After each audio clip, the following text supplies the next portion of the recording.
Ah, tá carregando aqui ainda, peraí. Começou. Bom dia, então, alunos da disciplina de Teoria das Organizações. Essa é a nossa primeira aula ao vivo, então, do semestre, né, do primeiro semestre de 2021, totalmente no formato online. Hoje, então, a gente vai combinar um pouco como que vai ser o andar da disciplina no semestre, quais são os conteúdos que nós vamos abordar, como que a gente vai fazer a avaliação, esses detalhes assim, e depois a gente já vai começar a falar um pouco sobre os conteúdos. Bom, essa disciplina de Teoria das Organizações, eu vou abrir aqui para vocês a... mas eu estou no outro computador. A ementa da disciplina, eu queria mostrar ela para vocês, mas depois eu boto ela no Moodle, tá? Junto com o plano de ensino. E agora a gente faz só uma conversa, assim. Essa disciplina, ela tem 7 unidades. Cada unidade trata de uma abordagem da administração, uma teoria da administração, pensando numa continuação lá do TGA, né? No TGA, vocês viram as teorias clássicas da administração, lá vocês viram Ford, Fayol, né? Tudo aquilo lá. E agora, nessa disciplina, a gente vai pegar as teorias, as abordagens mais modernas da administração, tá? O que está se falando mais na atualidade sobre a administração, tá? Então, são 7 abordagens que vão ser trabalhadas, e essas abordagens, elas são teorias, a gente vai ler alguns autores, vai discutir isso, e são assuntos, assim, diferentes. Vocês vão notar que a gente vai falar em abordagens muito quantitativas e econômicas, e também a gente vai falar em abordagens totalmente qualitativas, e que para alguns, assim, é uma viagem, né? A gente vai viajar, fazer um exercício um pouco também de enxergar as coisas de uma forma um pouco diferente. Então, cada abordagem que a gente vai trabalhar vai ter um enfoque diferente. São 7 abordagens que nós vamos trabalhar. A maioria dessas abordagens, eu falo para vocês que quando fiz graduação, que eu sou formada também em administração, a gente não tratou isso na graduação. Eu fui conhecer essas abordagens do mestrado e no doutorado. Então, vocês vão ver que são coisas que, se vocês forem fazer uma pesquisa em dissertações de mestrado, teses de doutorado, são assuntos que estão sendo estudados nesses níveis, tá? Então, a gente vai tentar, né, fazer uma discussão dessas abordagens mais modernas e que tem essa questão, então, de estarem sendo estudadas nesses níveis, né, de mestrado e de doutorado, tá? Quando a disciplina é no presencial, eu geralmente faço um desafio e a gente faz um artigo, ou o início de um artigo, tá? Eu tenho, desde que a gente começou as aulas online, a cada semestre eu faço uma experiência para ver o que mais fica adequado, né? Porque quando a gente está no presencial, muitas coisas a gente resolve assim em 2 minutos, numa pergunta que se faz, né? Cara a cara, em 2 minutos a gente resolve. Agora, nessa função online, por mais que a gente tenha um contato, né? Tem e-mail, tem WhatsApp e tudo mais, complica um pouco mais. E para fazer um artigo, a gente tem que fazer em grupos, e aí eu acho, né? Achei que fica um pouco complicado.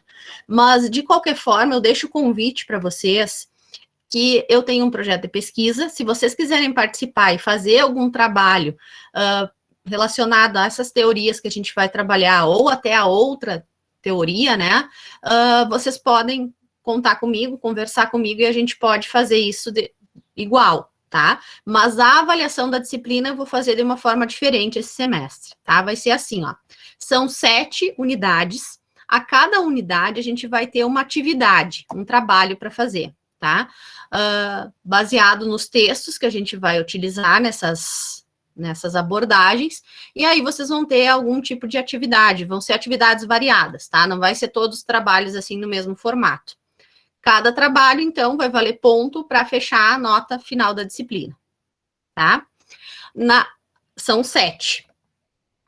Cada um vai valer um ponto, nós vamos ter 7 pontos dos trabalhos. eu tenho que me cuidar, porque uma vez numa aula, os alunos me perguntaram quanto ia valer o trabalho, eu disse que ele ia valer R$3. Virou uma piada, né? O que a gente deu de risada. E aí, quando eu vou dizer nota de trabalho, eu tenho que me cuidar para não me atrapalhar, né? Porque já pensou R$7? Bom, 7 pontos vão ser desses trabalhos, tá?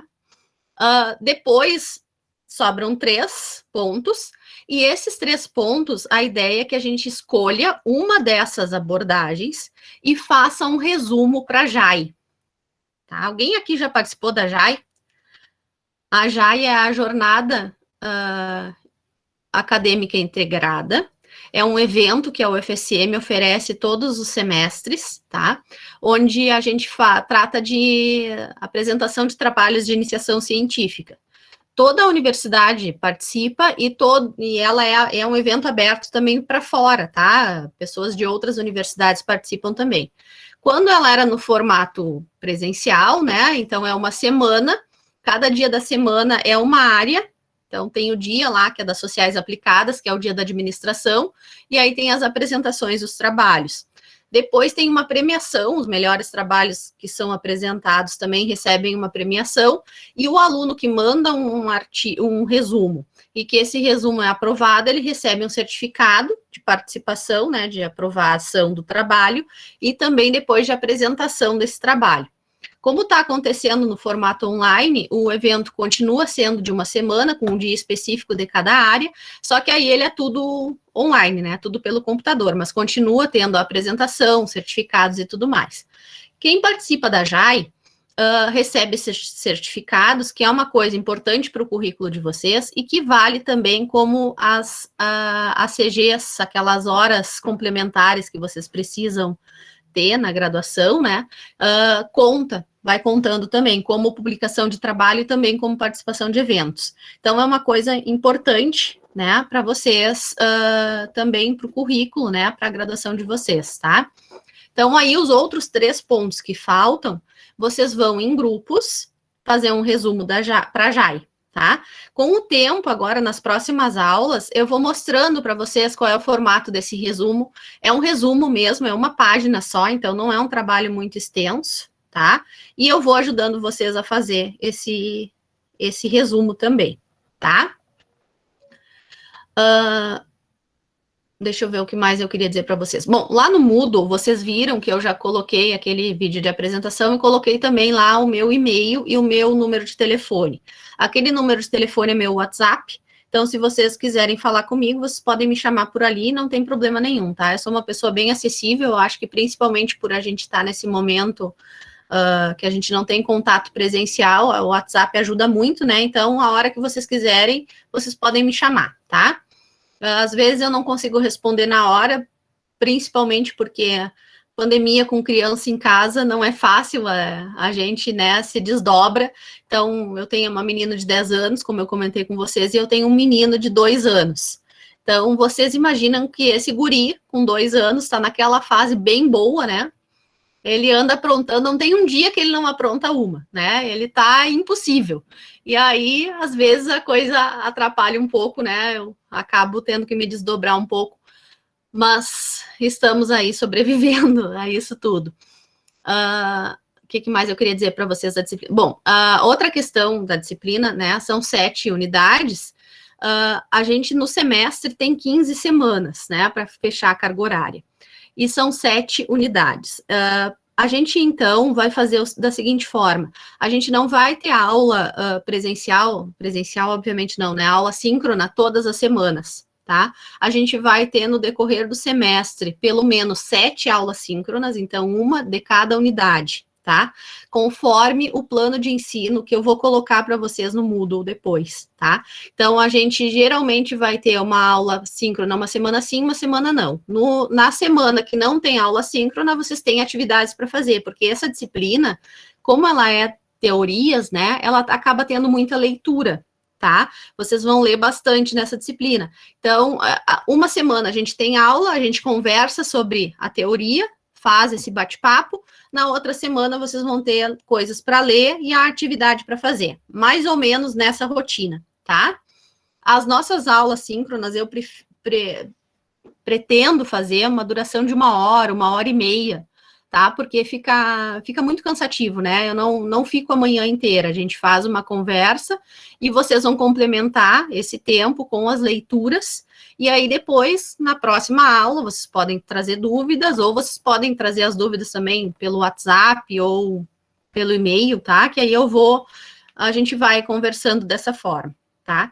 As aulas online, elas acabam sendo cansativas, né? Claro, eu acho que a gente já acostumou bastante a isso, mas fazer, assim, uma aula de uma manhã inteira, eu acho que acaba não sendo produtivo. Então, 1 hora e meia, geralmente é o tempo, assim, que também eu geralmente terminam essas aulas, eu fico sem voz, porque eu falo, vocês já viram, né? Eu quase não respiro, eu fico falando, e aí, para mim, também acaba se tornando bastante cansativo.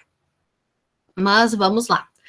A primeira teoria que a gente vai falar, deixa eu só tentar abrir aqui para vocês.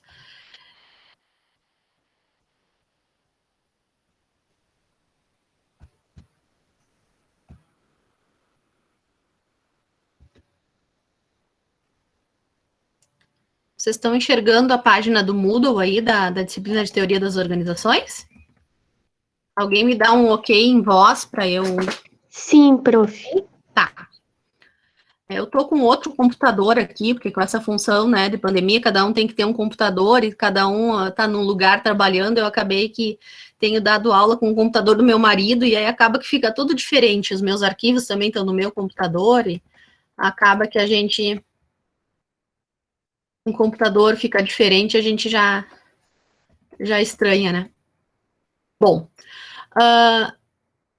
essa primeira aula, a primeira teoria que a gente vai abordar, ela é a teoria de como são feitas essas abordagens, em que momento, como que as organizações passam a ser um objeto de estudo e, a partir daí, se transforma, né, esses estudos se transformam em novas teorias, em novas abordagens, em novas formas de ver as organizações, tá? Mas, para isso, para a gente começar a entender isso, eu gosto de, nessa disciplina, fazer primeiro uma revisão, vamos dizer assim, de todas as teorias clássicas. As teorias clássicas são aquelas que vocês estudaram lá em TGA, né, e que não é à toa que elas são clássicas, né, são as teorias mais conhecidas e mais importantes da administração, desde o momento que a gente começou, né, a ter as instituições, as organizações como objeto de estudo e que começaram a nascer essas teorias, né.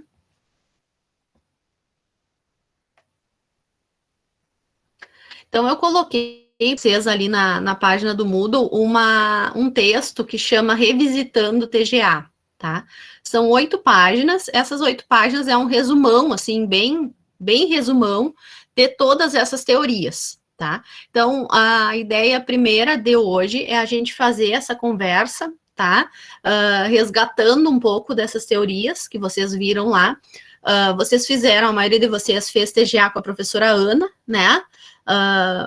Vocês vão ver que eu vou trazer, embora a teoria seja a mesma, como a gente tem outra,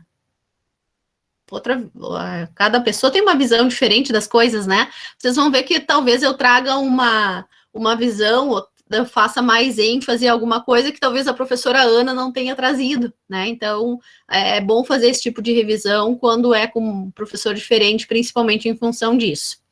Então, eu vou fazendo essa revisão, vou ir conversando, mas eu queria deixar aberto para vocês, que vocês abram o microfone, tá? E falem, e façam comentários ou perguntas a qualquer momento. Não tem importância se eu estou falando, tá?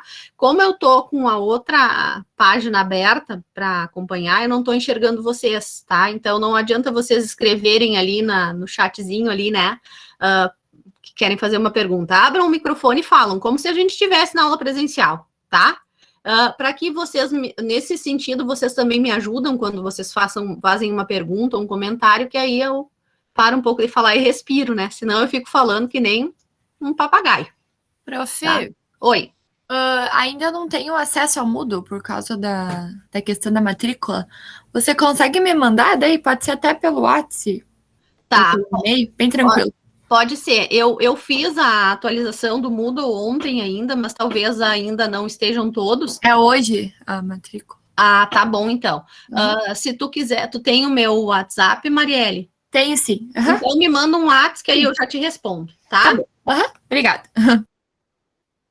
Então tá. Qualquer coisa, vocês abram o microfone, por favor, e falem, tá?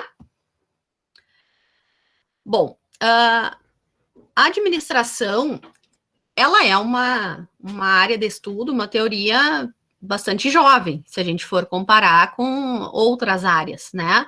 Então, ela começou a ser escrita no início do século XX. Claro que, obviamente, eu não tinha como ter isso antes da Revolução Industrial, antes de ter as empresas, né? Então, também a gente precisa enxergar todo um conceito histórico, né? Todas as teorias, elas têm muito a ver com o contexto histórico, porque as teorias, elas vão retratar o que está acontecendo na sociedade naquele momento. Tá?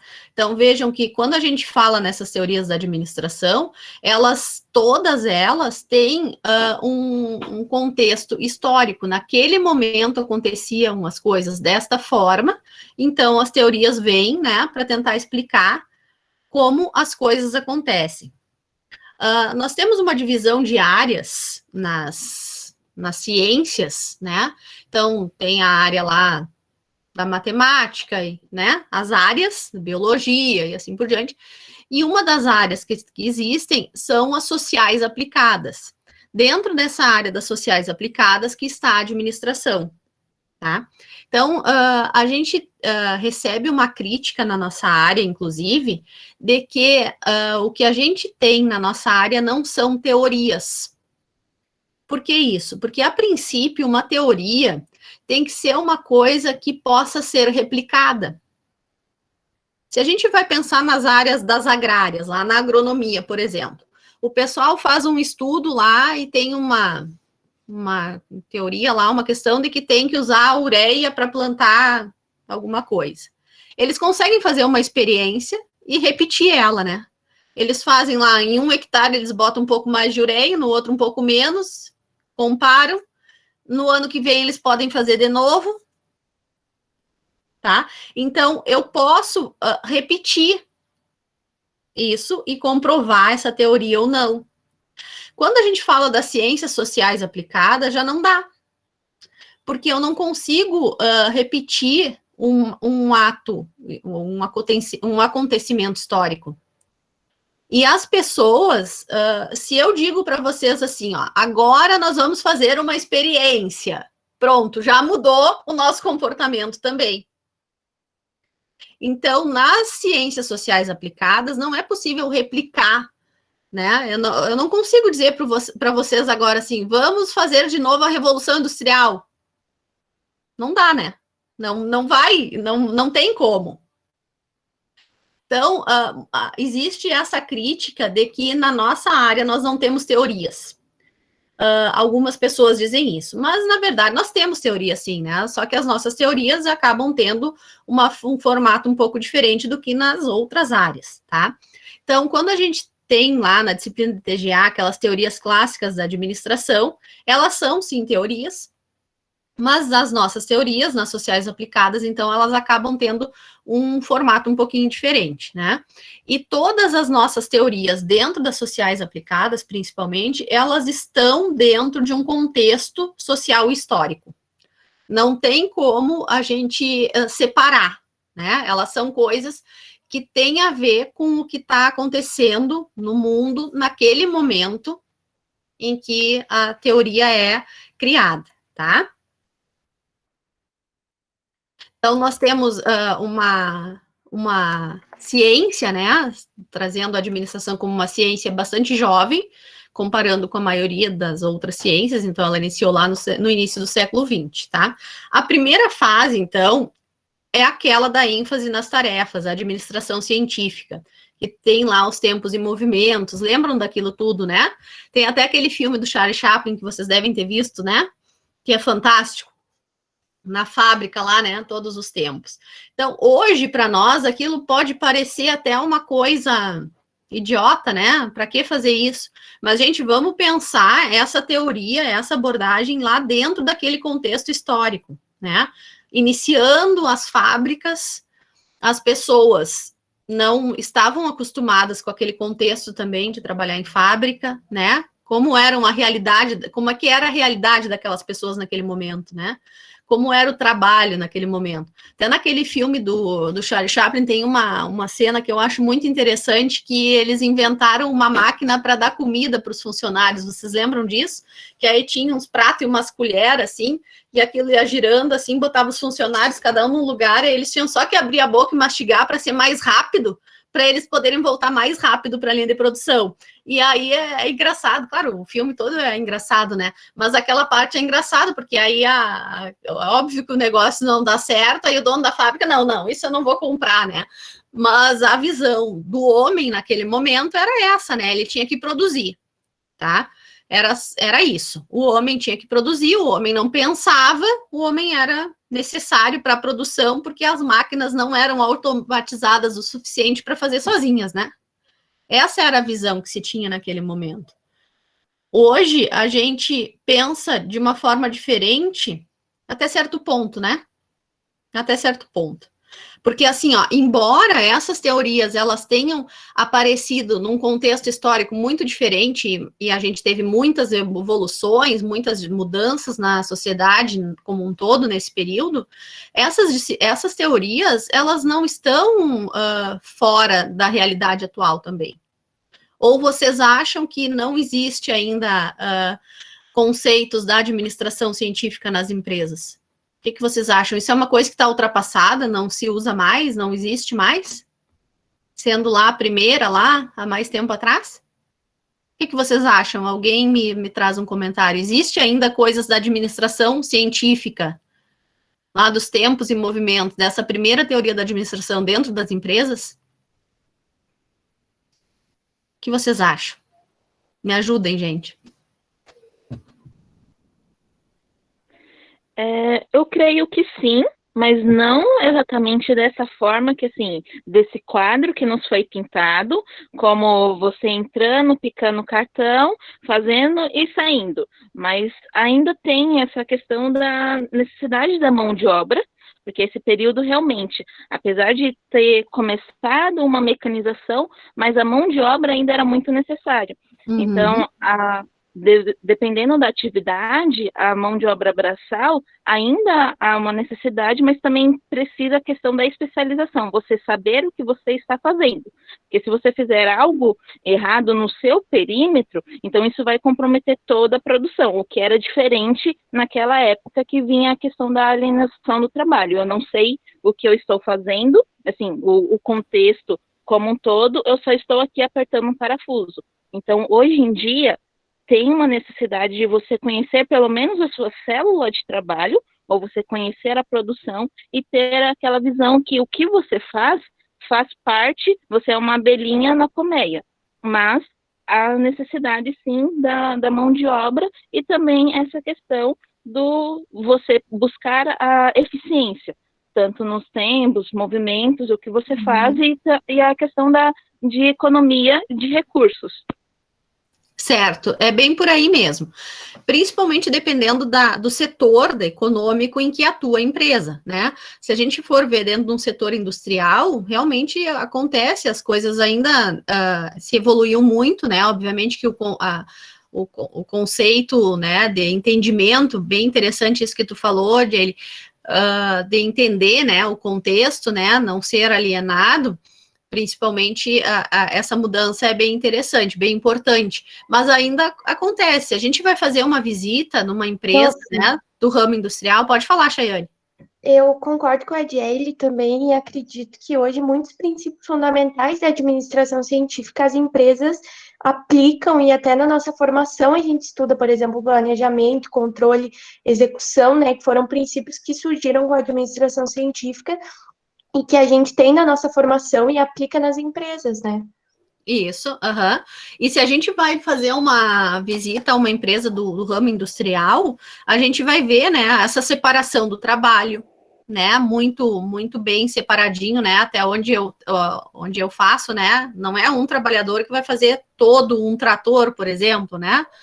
Então, tem toda essa divisão do trabalho, tem a questão do tempo, né? E quais são as formas certas de fazer. Então, principalmente se a gente vai dentro de uma empresa do ramo industrial, a gente enxerga isso muito bem. Óbvio que evoluiu muito desde lá, mas a concepção ainda é a mesma. Pode falar, Maria. Eu acho que uma das principais, assim, características nesses setores industriais é a questão que hoje em dia tem essa definição de metas, de objetivos, e tem essa medição com o tempo, e eles estão, tipo, na indústria, eles estão voltados a ganhar bonificação.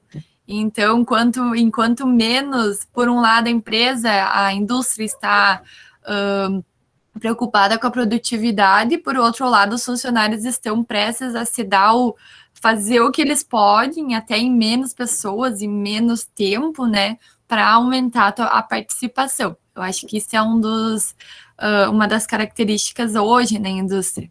Eu estou fazendo estágio na John Deere, aqui em Horizontina, e eu vejo muito isso, tá? Eu estou num time de apoio... um time de apoio que, tipo, quanto menos gente, quanto menos tempo eles levar a fazer aqueles determinados itens naquela linha, naquele período, melhor. Não importa o que custar, digamos assim, para eles, tá? E isso não é melhor, é melhor para a empresa, mas o que eles estão vendo, os funcionários? A bonificação. No final do semestre, eles têm dinheiro a receber. E isso que é que conta. Eu vejo muito por esse lado hoje. Bem interessante também. Eu já fiz algumas visitas a empresas, assim, no setor industrial, a John Deere é uma delas, é fantástico ter essa oportunidade. Essa é uma das coisas que a gente acaba perdendo nesse momento de pandemia, que a gente não pode fazer isso. Mas eu sempre faço, pelo menos uma visita técnica por semestre eu tenho feito, né? E a gente tem ido em lugares variados, né? E aí a gente enxerga bem isso, né? A divisão do trabalho, né? Aquela ideia de que o ser humano, ele é... motivado só financeiramente, que a gente tem ali naquelas primeiras teorias, ela não é tão mentirosa assim, não, né? Através desse depoimento aí da Marielle, a gente vê, né? É errado, é certo, não sei, a gente precisa analisar muitas coisas para discutir isso, né, mas a gente, obviamente, precisa de dinheiro para sobreviver, né, tu vai ver dentro de uma fábrica, assim, a maioria das pessoas são responsáveis por uma família, né, então precisam realmente de dinheiro. Não vejo isso com maus olhos, o problema é quando isso é mais importante do que tudo, né, aí é que começa o problema, né, quando o dinheiro começa a ser mais importante que as pessoas, que os colegas, né, que o resto, né, aí que começa o problema.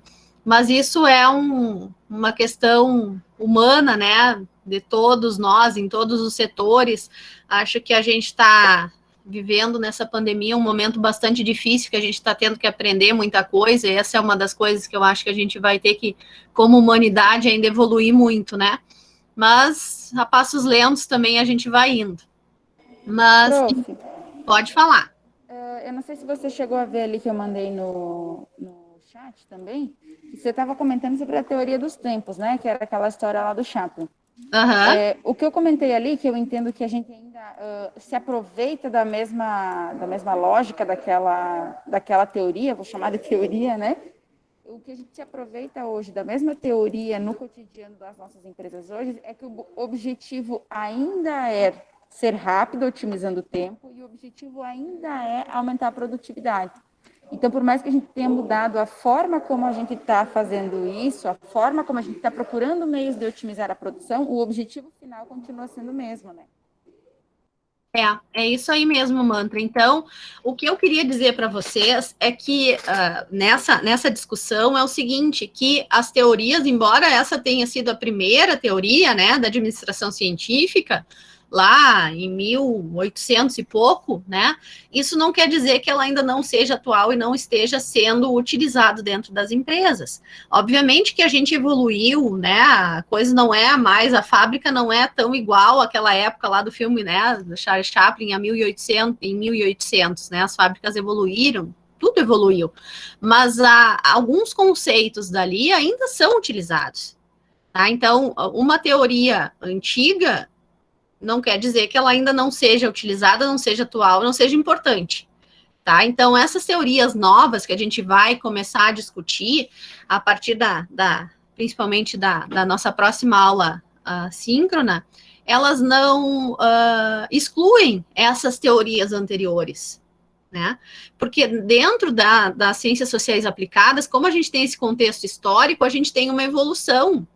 Eu não consigo deletar o meu conhecimento anterior para fazer uma coisa nova, né? A gente tem uma evolução, mas o novo não necessariamente exclui o que a gente já tem, tá? Então, essas teorias todas que vocês estudaram lá em TGA, que a gente vai fazer agora um breve apanhado aqui, elas continuam sendo atuais, continuam sendo utilizadas, tá? E delas é que nascem todas as outras, porque dentro dessa concepção a gente sempre vai ter uma evolução, né? Uma teoria traz um pouquinho a mais do que as outras. Elas podem, às vezes, ser contrárias, né? Dizer, não, a coisa não é assim como tu tá dizendo, né? Que a gente tem ali, a gente vai ver agora. O homem não é só interessado em dinheiro, o homem é, né? E vai fazendo contrapontos, mas na vida real, lá das organizações, as coisas ainda acontecem, mais ou menos, né? Essas teorias a gente encontra. É óbvio que dentro de uma empresa, a gente nunca vai ter uma teoria só. Nenhuma empresa é só administração científica. Elas vão ter vários aspectos, a gente vai conseguir identificar vários aspectos de várias teorias dentro da mesma organização. Porque o ser humano, principalmente na vida em sociedade, ele é múltiplo, né? Existem muitas coisas, nada é uma coisa só. Então, dentro das organizações também. Bom, a administração científica, então, começou lá com o Taylor, né? Que foi um engenheiro. Obviamente que ele não era administrador, na época nem existia essa profissão, muito menos essa formação, né? Então, a nossa base, ela vem de outras ciências, tá? Principalmente da engenharia, né? Dessas áreas mais pesadas. Então, naquela época, né, lá da administração científica, todos os estudos lá do Taylor eram a questão de aumentar a eficiência, né, o método de trabalho, como que o trabalho tem que ser feito, tá? E o incentivo salarial era considerado o mais importante para o ser humano. O ser humano trabalhava porque precisava de dinheiro. E aí fazia, então, as atividades da forma que era melhor indicada, porque ele precisava do dinheiro que ele iria receber com essas atividades, tá? Professora. Sim? Uma coisa bem interessante que ela se aplica principalmente nesse contexto que a senhora está explicando é a forma de algumas empresas agirem aqui no Pará.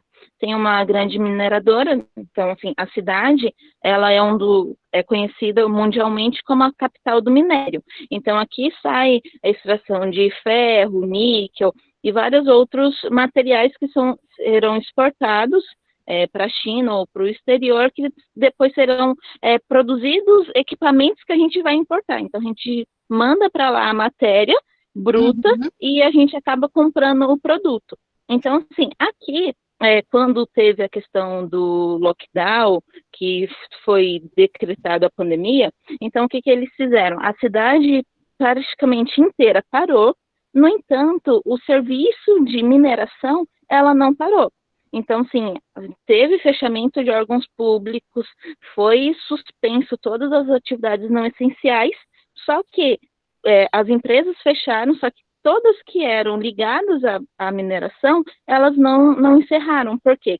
cada dia ou cada minuto que eles suspendem as suas atividades, isso influencia diretamente o PIB do Brasil. Então, assim, isso que é feito aqui no Pará influencia como o governo vai gerenciar de uma forma federal, até mesmo o Rio Grande do Sul, São Paulo, devido à contribuição participativa do PIB.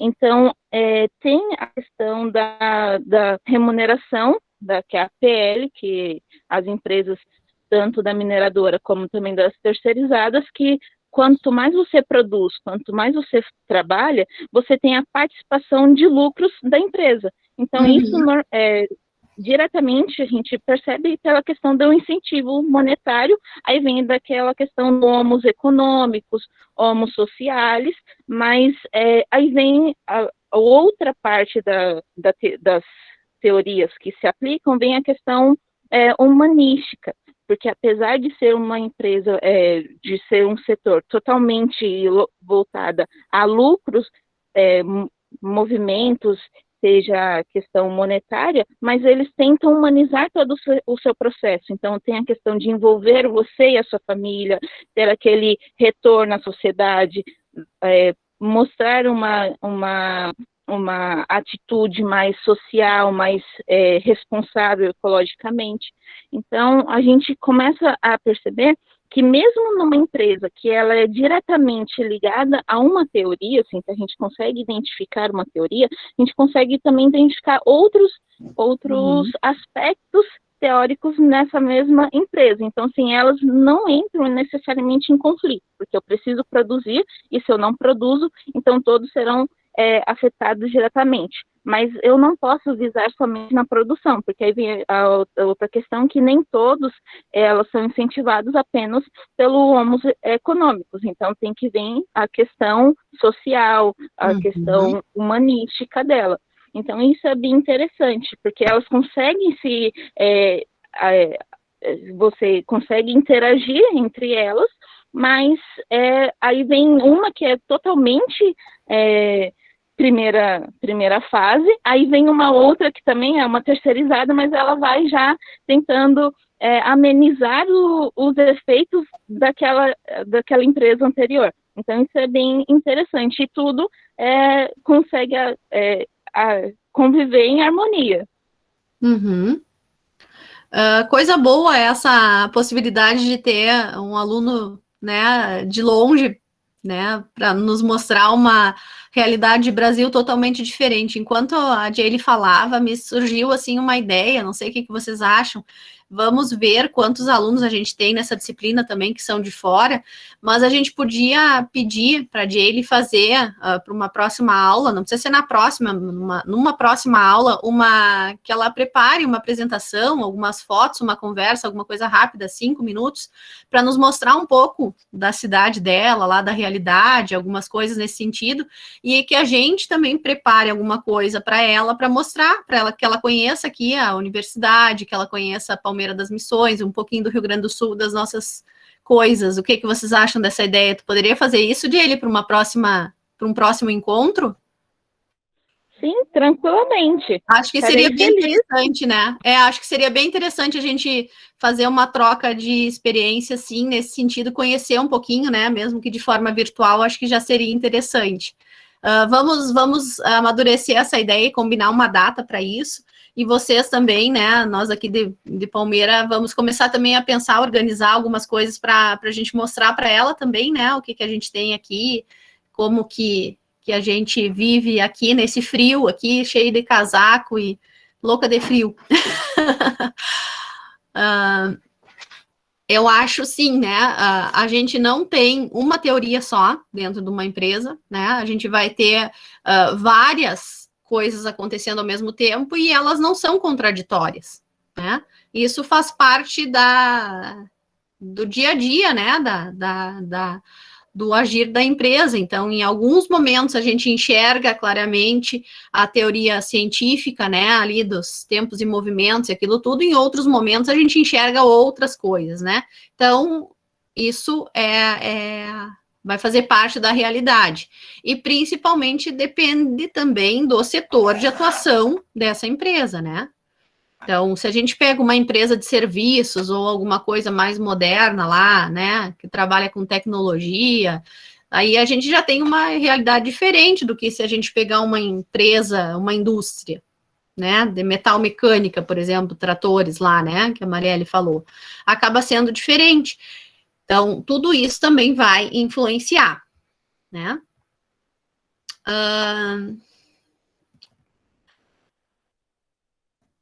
Depois, então, que a gente tem essa teoria consolidada, né, da administração científica, a gente passa para uma segunda fase, que a ênfase está na estrutura organizacional, né?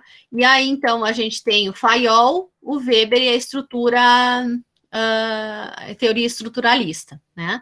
O Fayol, então, ele também era um engenheiro, tá? E quais eram as principais características da teoria clássica, né?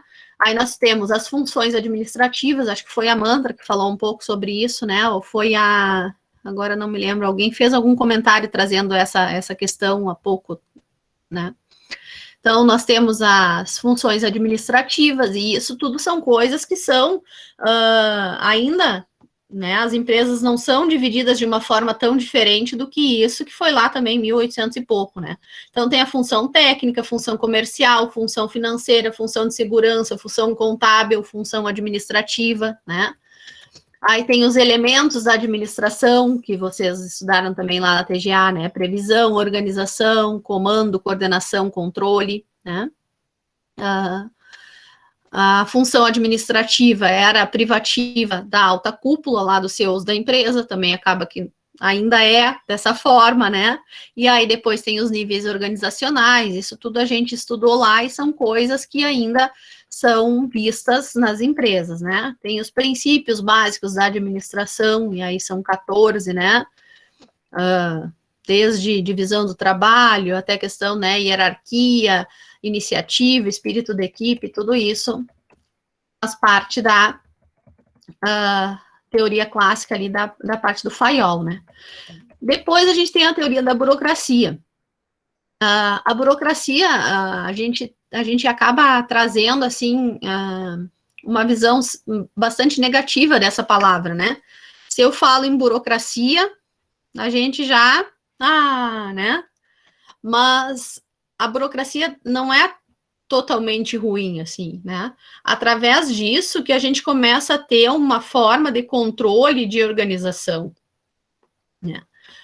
Obviamente que a burocracia, principalmente nos últimos tempos, ela acabou ficando exagerada e acabou dificultando muitas coisas. Eu acho que a gente tem muitas coisas, né, que a gente acaba botando a culpa na burocracia, mas quem é que faz e quem é que cria a burocracia? A burocracia nasce sozinha? De um ovo? Não, né? Obviamente que alguém muito inteligente criou essa burocracia, né? Então, colocar a culpa na burocracia é um negócio meio sem sentido se a gente for parar para pensar, porque se criou isso, e quem criou foi o homem, né? Então, a gente acabou criando algumas questões de burocracia que realmente não são muito inteligentes e que nos atrapalham bastante, mas, por outro lado, se a gente não tivesse essa burocracia, né, a ideia de burocracia é realmente conseguir ter um controle, ter uma padronização de algumas coisas, né? Através da burocracia também a gente acaba tendo acesso a muita coisa, porque se não fosse, pensando numa questão social bem simples, né? Cada um de nós tem um CPF. Isso é uma burocracia, né? Mas a gente tem acesso a uma série de coisas e de possibilidades justamente por a gente ter isso. Então, isso também nos proporciona muitas coisas positivas, né? Uma pessoa, parece absurdo, mas a gente tem um número ainda enorme no Brasil de pessoas que não têm certidão de nascimento. Eu até vou procurar isso e vou trazer na semana que vem para a gente pensar sobre isso um pouco. Quantas pessoas são, mas é muito. Gente, pensem nisso, tá? A pessoa nasce e não tem certidão de nascimento, já tem lá 40, 50, 60 anos, né? E essa pessoa não existe. Se eu não tenho certidão de nascimento, eu não tenho CPF, eu não tenho acesso a nada, né? Essas pessoas são quase que fantasmas. Então, essa pessoa, imagine a situação, uma mulher que não tem certidão de nascimento. Quando ela tem um filho, ela não consegue registrar esse filho também. Então, esse filho também não tem certidão de nascimento. Então, e assim vai para uma série de coisas. Essa pessoa não consegue um trabalho formal, não, porque ela não tem certidão de nascimento, consequentemente, ela não tem carteira de trabalho, não tem as outras coisas, né? Então, são pessoas que sobrevivem, né? Acabam vivendo de bicos, né? Não vão ter acesso a nenhum programa social, Bolsa Família, qualquer coisa dessa. Então, são pessoas invisíveis. E isso existe. E muito. E conseguir esse documento depois, né? Porque geralmente uma pessoa que não tem a certidão de nascimento, que não tem documentos, os pais também não têm. Então, conseguir um registro para isso é uma coisa complicadíssima.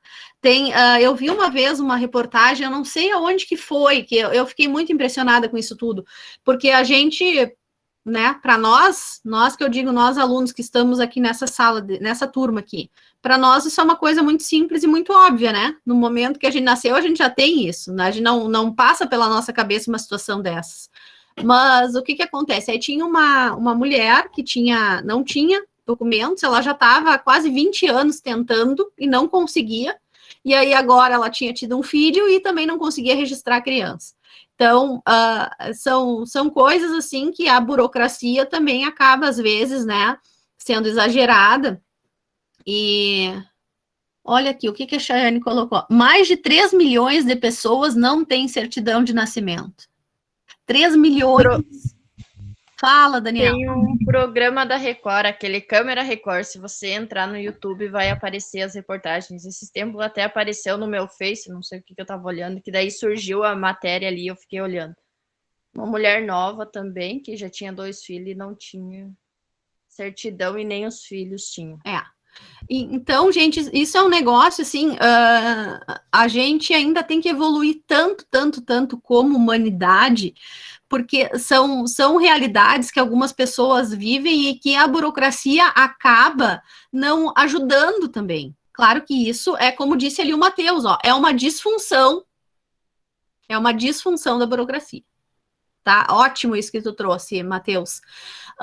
Mas hoje, quando a gente fala burocracia, a gente enxerga muito mais as disfunções do que as funções, né? A gente atrelou, né, a uma coisa negativa. Mas tem um lado negativo, obviamente, tem as disfunções, mas a burocracia, ela é um negócio super interessante, super importante. Sem ela também, a gente não teria toda a organização que a gente tem hoje, tanto nas empresas públicas quanto privadas, né? Isso nos trouxe um controle muito grande. A burocracia também, ela acabou, junto com ela, conseguindo trazer uma divisão muito séria do que é público e do que é privado. Porque senão, se a gente não tivesse essa divisão tão bem feita pela burocracia, o prefeito poderia ser o dono das coisas da cidade, por exemplo. Não, existe uma divisão muito, né, delimitada entre o que é público e o que é privado. Isso hoje, para nós, é uma coisa muito óbvia, mas antes de existir a burocracia, essa divisão não era tão clara assim. Então, a burocracia traz isso também, essa divisão, né, até onde é a responsabilidade de um e de outro, né, a burocracia também contribui com isso. Na verdade, né, prof, para as empresas, eu trabalhei numa empresa que tinha essa parte do pagamento. Uma vez ela queria que fizesse um balanço, e daí era após horário, e ela queria pagar X valor, muito pouco, tipo, aceitava quem queria, mas era quase sabe, uma merreca, digamos. E agora, falando no setor da burocracia, quando eu fui contratada, ela falou assim, nós precisamos informatizar a empresa, porque era tudo ainda tirando nota no papel, e isso já está fora, né? Uhum. Então, e daí ela disse, nós vamos informatizar, tu vai mexer no sistema e tal. Capaz, passou 2 anos, continuei tirando nota em bloquinho, e daí ali ela conseguia, né, lançava as notas que queria, né, tirava a nota do que menos conseguia, o imposto, né? Sim. E assim ia indo, e algumas aqui em Palmeira ainda são assim, porque é fácil, né, não é informatizada, ela não precisava tirar a nota eletrônica, né, ela conseguia. Então, com essa coisa do trabalho, né, às vezes eu dava baixa no estoque e tal, e daí eu não venci, e daí, tipo, depois ela queria, leva o bloquinho e tira a nota em casa. Eu fazia, eu não, né, prof, tu tem que trabalhar, né, mas... E essa coisa da burocracia, né, eu não sei, eu acredito que até hoje seja assim. Tipo, então, ela consegue, né, o imposto ali, ela não precisa pagar referente, ela paga ao mínimo que ela consegue lançar de nota. Isso realmente acontece, e aí isso tem muito a ver com burocracia, realmente, né? Porque todo o nosso sistema tributário, tudo isso não deixa de ser uma burocracia, realmente, ainda existe muitas formas, né? Eu acho que hoje em dia já não pode mais, acho que todas as empresas já estão obrigadas a fazer a nota eletrônica, mas até podemos também nos informar sobre isso para confirmar, o e-social, né? A gente pode até vir a confirmar isso, mas mesmo assim, né, o ser humano é muito criativo, né? Eu acho que essa é a nossa melhor e pior característica, né? Pode inventar a burocracia mais certinha que tiver, obviamente alguém aí é muito esperto e acha uma brecha, acha uma forma, né? Nós somos muito criativos. O pessoal já deve ter achado alguma forma também de burlar até isso aí, né? Não sei, não tenho nenhum relato para trazer para vocês, mas a criatividade humana não tem limite. Eu brinco às vezes, né, que quem tem limite é município, né? O ser humano não. Então, às vezes a gente fica chocado com algumas coisas ainda, né? A gente não...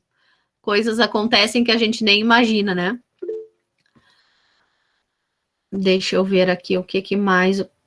Matheus levantou a mão, me apareceu aqui. Pode falar, Matheus. Oi, prof. Não, eu me lembro quando eu fiz a disciplina de TGA, e a prof mandou, separou os grupos, né? Por acaso, esse grupo foi o que eu apresentei, né? Da teoria da burocracia. Foi bem interessante pesquisar sobre isso, né? Porque, na verdade, quando eles estudaram para inventar essa teoria, né? Para botar em prática algo, a ideia, né? Achei interessante que a ideia era muito boa de organizar, né? E realmente a burocracia ela é necessária, né? Para organizar. Mas daí eu me lembro que tinha um comentário ali nos estudos, né? Que eu fiz que infelizmente o homem, né? Ele não consegue acompanhar o sistema que foi feito, que o sistema é perfeito, a burocracia, né? É sistemático, né? Para organizar. Mas, infelizmente, o ser humano, né, ele é cheio de problemas, né, envolve a corrupção, envolve as pessoas, às vezes, né, têm os seus problemas e acabam, como é que eu vou dizer assim, às vezes não separam, né, o trabalho da vida, né, pessoal, daí envolve também aquela questão das repartições públicas, né, quando chegam, as pessoas sempre reclamam, né, que são cheias de filas e coisas, então, achei bem interessante essa teoria, né, e esse comentário que eu faço. Muito bom ouvir isso, coisa boa eu, quando fiz TGA na minha graduação, isso faz muito tempo, eu nem vou dizer para vocês que ano foi, mas deve ter sido lá no ano 2000, mais ou menos. E a gente está em 2021, então já faz uns 20 anos ou mais. Meu Deus, que vergonha, né? Esqueçam essa parte aí que eu falei para vocês.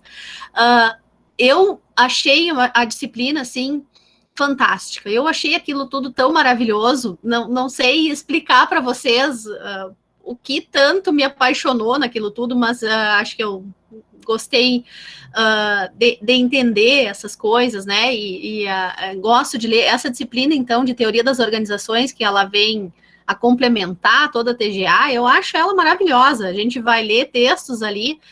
Claro que cada um de nós a gente tem as nossas preferências, vão ter algumas abordagens que vocês vão ler e vão achar ruins, chatas, outras vocês vão gostar, porque elas são diferentes, né? E a gente vai as nossas preferências vão aparecer também, mas eu acho fantástico todo esse conteúdo e enxergar, poder ter a possibilidade de discutir essas teorias e enxergar as coisas de formas diferentes também, né?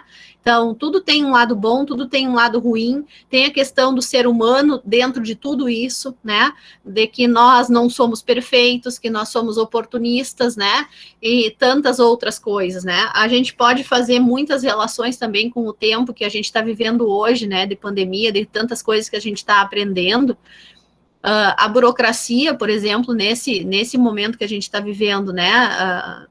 Se não fosse a burocracia, a gente não teria condições de inclusive, saber quantas pessoas estão doentes, né? Existe todo um sistema burocrático, né, que permite isso tudo. Quando a gente faz um exame de Covid, por exemplo, mesmo que seja na farmácia, eu não fiz na farmácia nenhuma vez, eu fiz uma vez um teste de Covid, porque eu estava participando de algumas reuniões, algumas coisas, e a gente decidiu fazer, porque, né, para prevenir. Mas mesmo que tu faça um exame na rede privada, tu tem que preencher todo um cadastro, e esse número, né, vai aparecer lá nos casos que foram positivados, negativados e tudo mais. Então, a burocracia, ela envolve todos os setores da nossa vida, não apenas o público. Não existe burocracia apenas na prefeitura, no estado, no governo federal. A burocracia acaba envolvendo todos nós. Então, o fato da gente ter o CPF, certidão de nascimento, que a gente vinha falando, é uma questão burocrática e que faz parte da nossa vida, né? Independente de a gente fazer parte de uma empresa ou não. Então, a burocracia, ela faz parte da sociedade como um todo, né? A teoria pura da burocracia, realmente, ela é fantástica. Eu acho que é interessante a gente ler mais sobre isso. Se vocês não lembram de ter lido sobre isso lá na TGA, busquem materiais sobre isso, porque realmente a ideia principal é muito legal, né? Só que aí tem todas essas disfunções, né? Mas ainda assim ela é muito necessária, né? A gente não consegue nem imaginar a nossa vida em sociedade sem ter a burocracia também, né? Isso já faz parte da nossa vida, né? Do nosso cotidiano. E as coisas foram evoluindo também com o tempo, que hoje em dia, quando tu vai fazer a certidão de nascimento de uma criança, quando tu vai fazer o registro, aliás, né, o registro do nascimento da criança no cartório, quando sai a certidão de nascimento, já sai o número do CPF. Então, a criança mal nasceu, que eu brinco, né, já tem CPF. É um negócio, assim, que isso não é uma coisa mais recente, assim, né, de ter o CPF já na certidão de nascimento. Meu filho, que tem 2 anos e pouquinho, já veio dessa forma, né? E a burocracia, por um lado, também ela acaba dificultando, porque tudo tem que pagar, né? Então, se tu vai fazer o registro de uma criança, tu tem que pagar no cartório. Aí, de um tempo para cá, eles fizeram isso de forma gratuita também. Então, se a pessoa não tem como pagar, ela pode fazer de graça. Só que aí, a coisa mais ridícula de tudo isso é que aí, se tu não paga, quando eles te dão a certidão de nascimento dessa criança, eles dão num papel, gente, que é mais fininho, assim, mais molzinho que um papel higiênico, quase, é um papel jornal. Vocês podem acreditar que as pessoas são capazes de fazer um troço desse? Gente, quando eu soube disso, foi uma coisa que me revoltou, assim, né? Então, se eu pago o registro, aí eles dão numa folha daquelas bonitas, que são mais grossinhas, né? Se eu não pago, eu ganho aquele papel de pão. Então, como? Outro fator interessante, assim, aplicando a questão da burocracia no âmbito social, pessoal, por exemplo, o RG. Para você fazer um RG, também é uma maior burocracia. Mas, por exemplo, quando você faz um RG de um recém-nascido ou de uma criança menor, mesmo que a criança não saiba assinar, alguns pais antigamente tinham a cultura. Eu estou esperando o meu filho saber pelo menos assinar um nome, aí eu faço o RG dele, porque senão depois eu vou ter que trocar. Mas a vantagem de você fazer o RG de um infanto é que hoje em dia a gente nem ouve tanto, mas antigamente tinha muito raptos de crianças, de bebês, então, independente da idade, você pode até mudar onde você registra a criança, você pode até mudar o nome da criança, mas a digital você não muda. Então, fica registrado quem é o pai, quem é a mãe daquela criança. Então, você muda de estado, mas a digital não muda. Então, isso é uma burocracia, tirar o RG de um bebê ou de uma criança que ainda não sabe assinar, porque depois você vai ter que mudar novamente, porque a criança vai crescendo, e nós também precisamos sempre atualizar os documentos, mas do outro lado, é uma vantagem, porque é um respaldo, você tem uma segurança maior, um sistema que te dá que te protege. E aplicando a teoria da burocracia, assim, uma vantagem que eu acho, porque assim, a senhora comentou que a senhora trabalha, na graduação da senhora, a senhora trabalhava e estudava.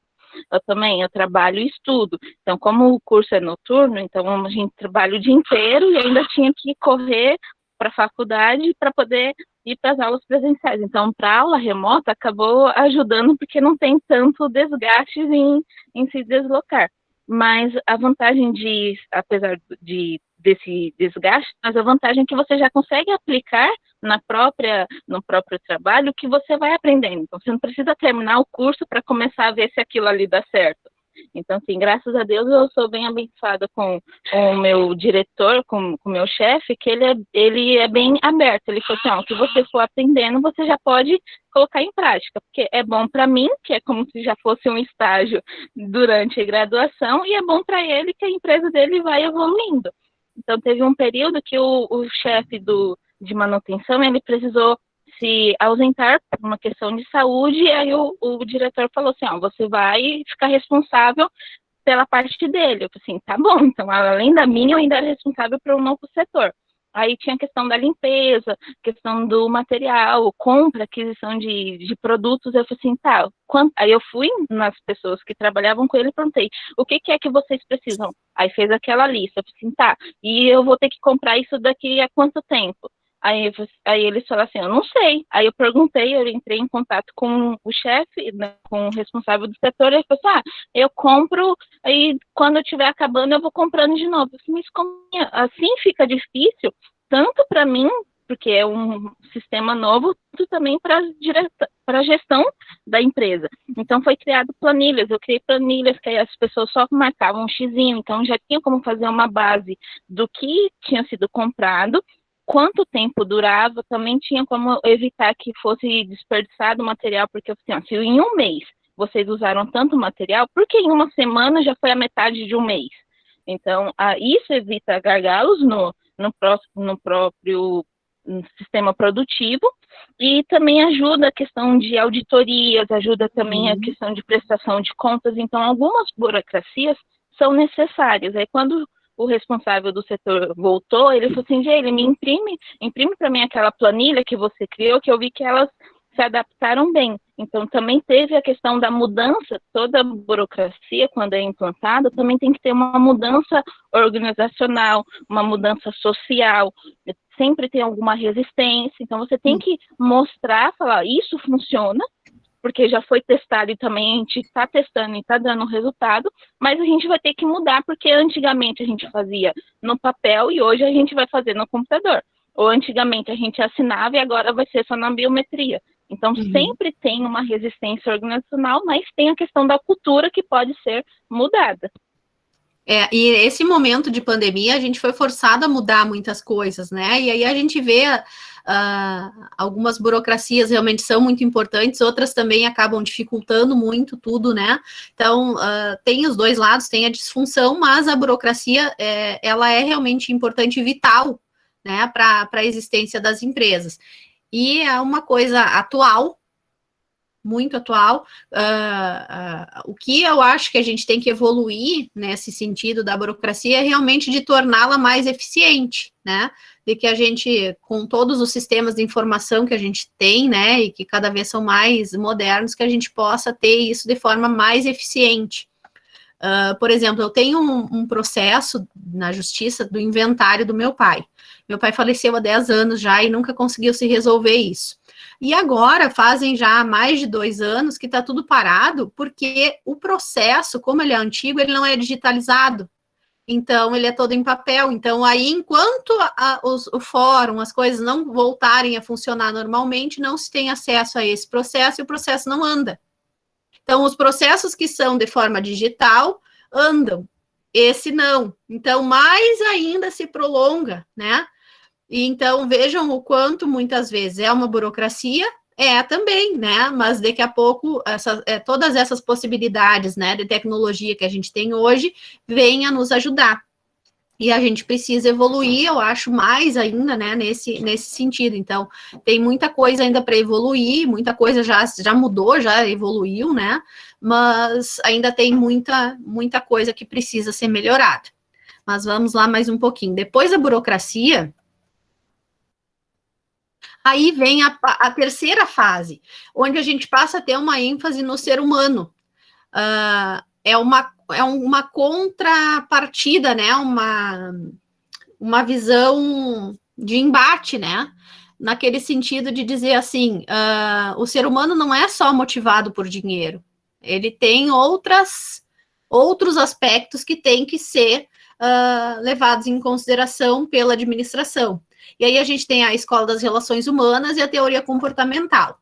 Dentro ali das relações humanas, né, principalmente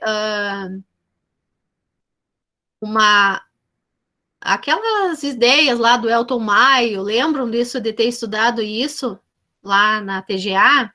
Que ele faz aquelas experiências com as pessoas, né? Lembram disso?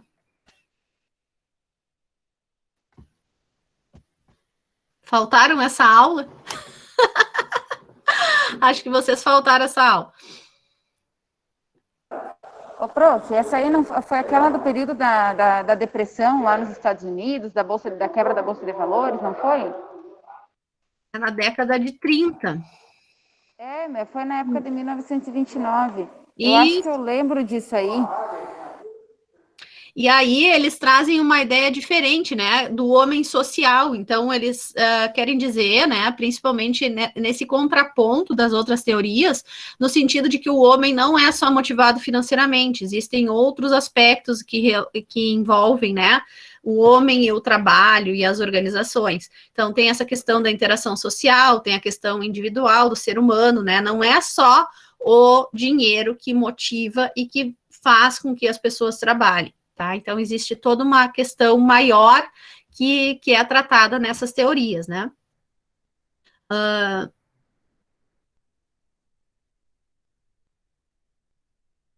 A questão da hierarquia, questão da motivação humana, né? Aquelas teorias de motivação que vocês viram também lá em TGA, todas essas coisas estão dentro dessas teorias humanas, né? Tem uma série de autores que a gente tem ali, né? Nessa abordagem humana. Aquele experimento que eu falei para vocês aparece aqui nessa figura, ó, os experimentos de Hartwell. Lembram que eles botaram algumas pessoas em condições de trabalho ruim, mas elas produziam mais, mesmo que as condições fossem ruins, né? Qual é a conclusão disso? Que essas pessoas, no momento que elas participavam dessa experiência, mesmo com as condições ruins, elas estavam motivadas, porque elas se achavam importantes de estar participando disso e acabavam produzindo mais, mesmo em condições não tão propícias, né? Então, o ser humano realmente tem disso, né? A motivação vai mudar o contexto, mesmo que o contexto não seja ruim, se a motivação do ser humano, né, é boa, ele vai vir a produzir, mesmo que as condições não sejam tão boas, né?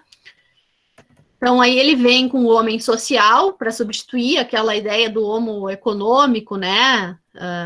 Numa ideia diferente, né, de visão das pessoas.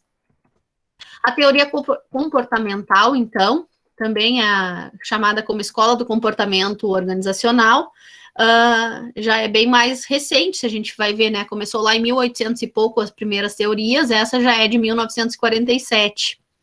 E aí, então, entra a questão das decisões, como que as decisões são feitas, né, o que motiva o gestor, né, as pessoas como um todo na tomada de decisões, como isso funciona. Entra questões como liderança, solução de conflitos, a questão do poder organizacional, mudança organizacional, comunicação. Então, começa a se abordar alguns aspectos diferentes que não se falava antes. A mudança organizacional, por exemplo. A única coisa que a gente tem certeza nessa vida é da mudança, né? Que as coisas não vão ser sempre iguais. Isso a gente sabe. Mas quando a gente se depara com uma mudança, a nossa tendência, como ser humano, é de ser contra aquilo, né? Então, isso é da natureza humana. Mas e dentro das organizações? Quando se quer trazer uma mudança, vai ter resistência? Como vai se gerenciar? Como vai trabalhar isso dentro das empresas, né? Então, vem essas abordagens dentro dessa teoria comportamental. A quarta fase, então, é a fase onde a gente começa a trabalhar com tecnologia e a teoria da contingência ou situacional, né? Aí a gente já tem coisas, obviamente que a sociedade foi mudando e a tecnologia foi desenvolvendo um papel muito mais importante na sociedade mais atualmente, então aí que vem também essa ênfase na tecnologia, né? Mas é uma coisa mais nova, né? E aí tem toda a questão de automação, cibernética, computação, robotização e tantas coisas mais atuais, né? Se a gente for ver o setor bancário, é um que a questão tecnológica é muito forte, né? Então, vocês imaginem que quando eu era lá adolescente, o meu pai, ele me dava uns trocados lá para eu ficar na fila do banco para ele receber, porque tinha que ficar na fila do caixa do banco para receber, né? E aí, aquelas filas no início do mês, no dia de pagamento, eram filas enormes, e ficava, às vezes, mais de 2 horas numa fila. E aí, o pai me dava uns trocos para mim ficar na fila para ele, quando ele imaginava, daqui 1 hora e pouco, ele ia lá de volta, ficava na fila para receber, e eu ficava lá, né, por um trocado lá, a manhã inteira de pé na fila lá para ele, né. Então, depois vieram os caixas eletrônicos. Que dificuldade. Bom, até hoje tem gente que não consegue usar caixa eletrônico, né. Olhem nos bancos se não tem uma pessoa ajudando, principalmente as pessoas mais velhas, né? Tem dificuldade ainda. Aí, quando eu fazia graduação de administração, eu fazia estágio no Banrisul, que é o Banco do Estado do Rio Grande do Sul. E eu ajudava ali nos caixas eletrônicos. E aquilo era uma função, porque era muita gente, porque naquela época que eu fiz esse estágio, lá 2000 e iniciozinho do ano 2000, mais gente tinha ainda dificuldade do que hoje, né? E aquilo era filas, às vezes era tanta gente que eles me cercavam, assim, parecia um formigueiro, todo mundo na minha volta para eu ajudar eles a conseguir tirar o dinheiro, tirar um extrato, alguma coisa. Então, a tecnologia, os bancos foram obrigando as pessoas, né? Aí começou isso depois, né? Que não podia mais nem entrar dentro do banco, né? Tem que dizer o que tu quer dentro do banco, porque tem que resolver tudo ali fora. E aí, vocês imaginem, se lá, antes do ano 2000, tinha, sei lá, uma agência mais ou menos grande, tinha pelo menos uns 20 caixas. Onde foram parar essas pessoas? Gente, o Banco do Brasil, lá em Pelotas, que é minha cidade natal, o Banco do Brasil tem um prédio que até, não sei, acho que hoje em dia não é mais, mas era o prédio mais alto da cidade, eram mais de 20 andares. Todos eram utilizados pelo Banco do Brasil. Então, imaginem só, tinha superintendência disso e aquele outro. Depois, eles ficaram com 3 andares sendo utilizados e os outros simplesmente fecharam os outros andares. Então, eu imagino que aquilo lá seja meio um negócio mal assombrado, né? Porque aí todos aqueles andares tinham gente trabalhando e depois não tem mais. E hoje eles usam só 2 andares daquele prédio enorme e aquilo tá lá daquele jeito. Eram 20 andares, eu acho. Então, vejam o quanto de gente que eu acho que foi se aposentando e demissão voluntária e coisa e tal, né? E agora, no final do ano passado, o Banco do Brasil fez isso de novo, né? Abriu outro negócio desses de demissão voluntária para realmente diminuir a quantidade de pessoas, né? Porque eles não precisam mais de muita gente. Então, hoje, com a questão digital, principalmente do celular, Um gerente, ele atende muito, a carteira de clientes de um gerente é muito maior e não é mais dividida de forma, assim, geográfica. Porque se é pelo celular, o meu gerente de conta, ele não precisa estar aqui em Palmeira das Missões. Ele pode estar em qualquer lugar, porque a tecnologia proporciona isso, né? Então, a forma de trabalho realmente mudou muito nos últimos tempos. Alguns setores foram mais atingidos, né, do que outros, mas se a gente for analisar o setor bancário, se vocês conversarem aí com os pais de vocês, né, sobre isso, como mudou, né? A maioria de vocês já nasceu nessa era digital mais, né, moderna, já é tudo mais fácil, mas eu tenho parentes, assim, de mais idade, que, né, o meu padrasto, até hoje, ele não sabe tirar dinheiro no caixa eletrônico, alguém tem que ir com ele. E é uma pessoa, né, de idade, mas é uma pessoa super para frente, tudo, mas ele não aprendeu, não, né, teve pouca educação formal, então acaba tendo dificuldade. Então, a tecnologia realmente mudou bastante para algumas pessoas de forma, né, a dificultar, mas no geral facilitou, né? Não tem mais aquela fila para receber, né? Eu não preciso mais ficar mais de 2 horas de pé lá na fila para receber o meu salário. Então, são coisas que a tecnologia foi proporcionando.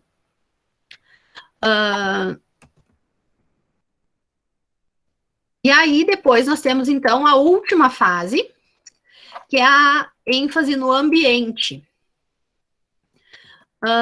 Essa teoria, então, ela vai pensar as organizações como um sistema, né? E aí eu tenho o ambiente interno, o ambiente externo da empresa, o que isso tudo influencia dentro da minha empresa. Deixa eu ver o que mais eu tenho aqui. Então, se começa a partir daí, apenas a partir dessa fase, se começa a enxergar que a empresa, ela está dentro de um contexto. Ela está dentro de um ambiente muito maior. Então, ela não é um ser individual, ela vai precisar das outras empresas, né, que fornecem os produtos que ela necessita, ela precisa do mercado, ela está inserida dentro de um sistema organizacional que vai ter lá toda a questão de normas governamentais, tecnologia, que tem coisas que ela não tem interferência, né, que ela é influenciada pelo ambiente, mas ela não influencia o ambiente. Como esse ambiente funciona, então essa última ênfase que a gente tem aí, coloca a empresa dentro desse sistema, né, enxerga a empresa de uma forma mais aberta e mais ampla, tá? Então, essas 5 ênfases que eu trouxe para vocês, são ênfases que vocês trabalharam lá na TGA, e que a partir delas, elas são a base para todas essas teorias novas que a gente vai trabalhar no semestre agora, nessa disciplina de teoria das organizações. A partir daí a gente vai. Então, vocês vão ver que muita coisa a gente vai fazer um resgate lá de novo, né? Mas isso veio a partir de tal coisa, né? Então, a gente vai relembrando, tá? Eu queria mostrar para vocês agora o primeiro texto que nós vamos ler. Tá aparecendo um texto aí em inglês? Sim. Pois é. Então, vamos lá. Esse é o nosso primeiro desafio da disciplina. Já leram algum texto em inglês em alguma disciplina? Me contem. Em disciplina, não, mas já li. Pois Eu não, prof, eu não. Não? Então tá. Esse é o primeiro desafio, tá? Vamos ler um texto em inglês. Oh, meu Deus do céu, eu não sei ler inglês. Se virem. Gente, hoje a gente tem muita tecnologia. Dá para usar o Google para traduzir. Não dá para colocar o texto inteiro ali no Google, mas vocês podem indo por partezinhas, tá? Vão indo, vão tentando ler. Vai ser um exercício interessante, vocês vão ver, tá? Que uma vantagem muito grande do inglês é que ele repete muitas palavras. Então, depois que tu pega uma palavra, tu vai pegando um contexto, tá? E vai indo. não precisa, não se assustem, tá? Com esse texto, mas tentem se desafiar para isso, tá? A maioria dos textos importantes da nossa área e das outras áreas também, né? Mas vamos puxar para administração, eles estão em inglês. Então, se a gente quer pensar em estudar, em ler coisas mais atuais, a gente vai ter que ir se acostumando a isso, tá? Eu não falo inglês fluentemente, muito pelo contrário, tenho muita dificuldade. Eu leio um pouco em inglês, tá? Mas a minha leitura, obviamente, ela demora muito mais do que tu ler um texto em português. Eu vou indo lá no Google, empacada em algumas palavras, algumas coisas, né?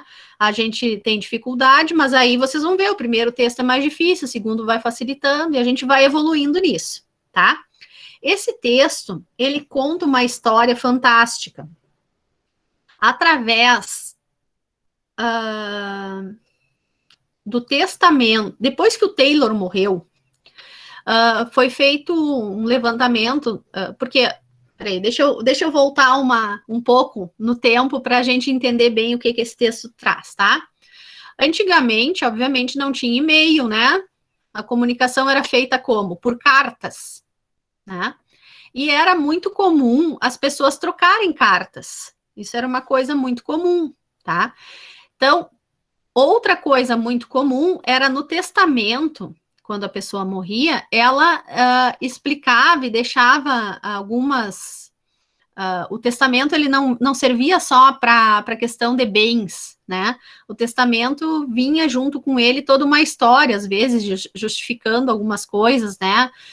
Dando crédito a algumas pessoas. Então, quando o Taylor morreu, no testamento dele, ele deixou escrito algumas coisas e foram encontradas algumas cartas que o Taylor trocou com um professor dele quando ele fazia faculdade de engenharia.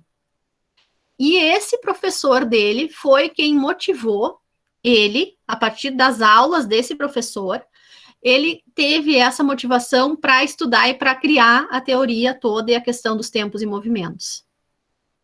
Tá? É sobre isso, mais ou menos, esse texto, sobre essa descoberta dessas cartas e do testamento do Taylor, que ele dá os créditos, então, a esse professor dele na faculdade de engenharia.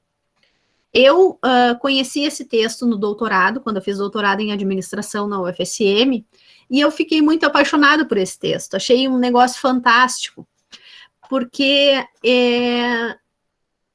pensando assim, né, eu sou professora e amo minha profissão, e quanto isso realmente pode vir a mudar e a incentivar uma pessoa, né, através de uma aula, da busca do conhecimento dele, que aquilo evoluiu, né, e obviamente o Taylor ficou muito mais famoso que o professor dele, né, que vocês vão ver o nome do professor e tudo tá ali no texto.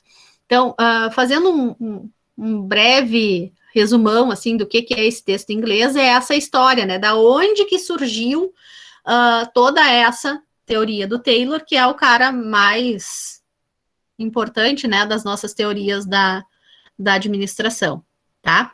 Então, qual é a proposta que a gente tem agora desse nosso início de estudos, tá? Como eu falei para vocês, são 7 unidades e 7 atividades, tá?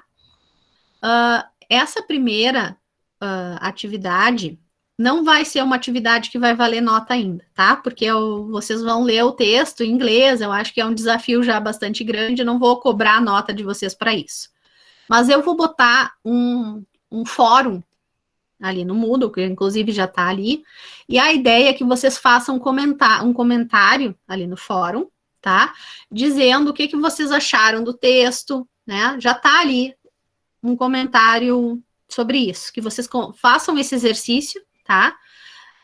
De tentar ler e entender um pouco do texto e fazer um comentário ali, tá? Isso não vai valer nota, é mais uma atividade e agregar conhecimento para vocês sobre essa parte inicial. Pode falar, Amanda. Eu ainda não estou no Moodle, né? Porque eu estou de reajuste na disciplina. Então, se você me permitir, eu faço um resumo, mando no seu e-mail e você vê se você quer postar lá, ou quando abrir a disciplina eu posto, só que ele vai estar atrasado, né? Não, não vai estar atrasado, porque vocês vão ter tempo para fazer isso, tá? Tu pode me mandar, não sei se eu cheguei a te mandar esse texto no e-mail, Mantra, se eu não te mandei, tu pode me mandar um e-mail, que eu te mando o texto no e-mail, tá? E aí, assim, ó, a ideia não é fazer um resumo desse texto, tá? Não precisa isso. É só fazer um comentário, um parágrafo é suficiente, tá? Um comentário do texto, o que vocês acharam do texto, é uma coisa breve, tá? Só para a gente começar se desafiando um pouquinho. Beleza. Não fiquem assustados, nós não vamos ter mais textos em inglês, tá? É só esse. Depois os outros são em português, mas é só para vocês terem uma ideia, né? Quem sabe, quem não está fazendo inglês, quem não sabe inglês, se desafia e pensa, e puxa vida, eu tenho que fazer. Gente, se eu pudesse dar um conselho para vocês, realmente estudem inglês. Eu acho que isso faz uma diferença tremenda para vocês depois na vida profissional, então nem se fala. Então, se organizem para isso.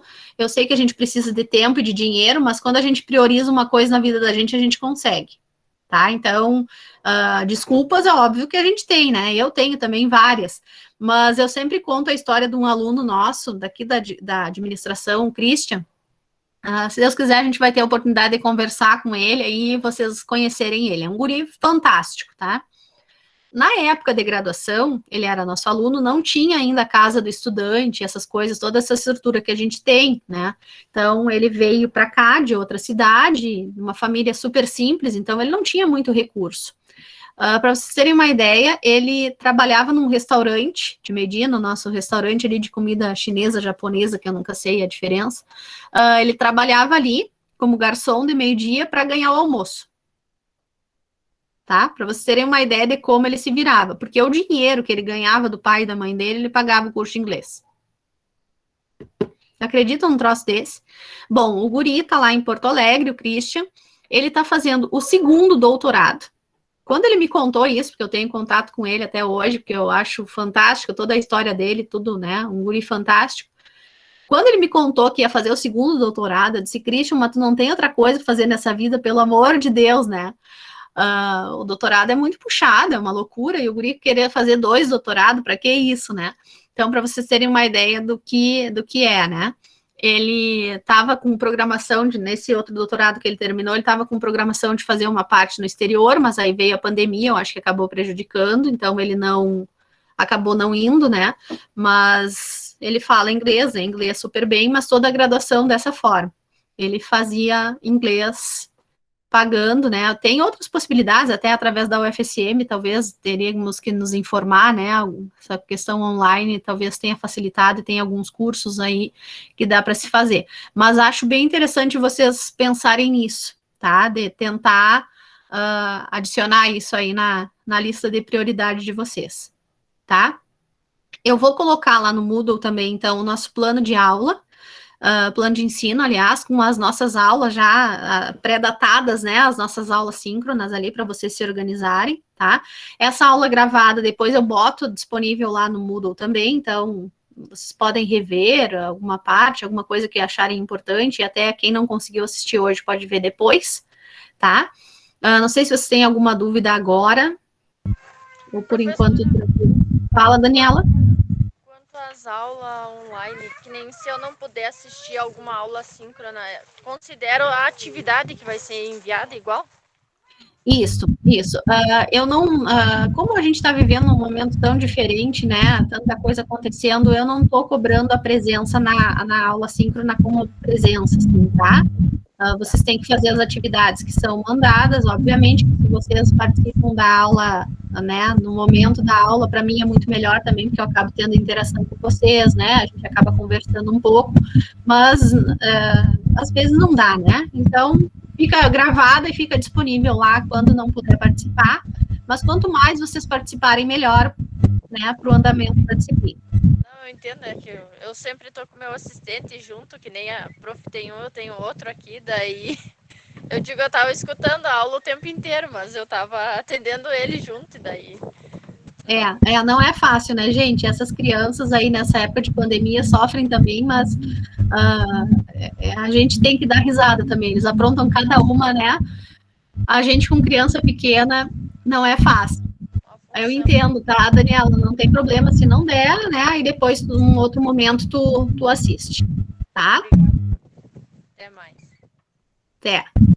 Mais alguma coisa, pessoal? Ó, eu queria fazer 1 hora, no máximo 1h30 de aula, já estamos a 1h40 falando, eu já noto que a minha voz já não tem mais a força que tinha no início, né? Alguém quer fazer mais alguma pergunta, algum comentário?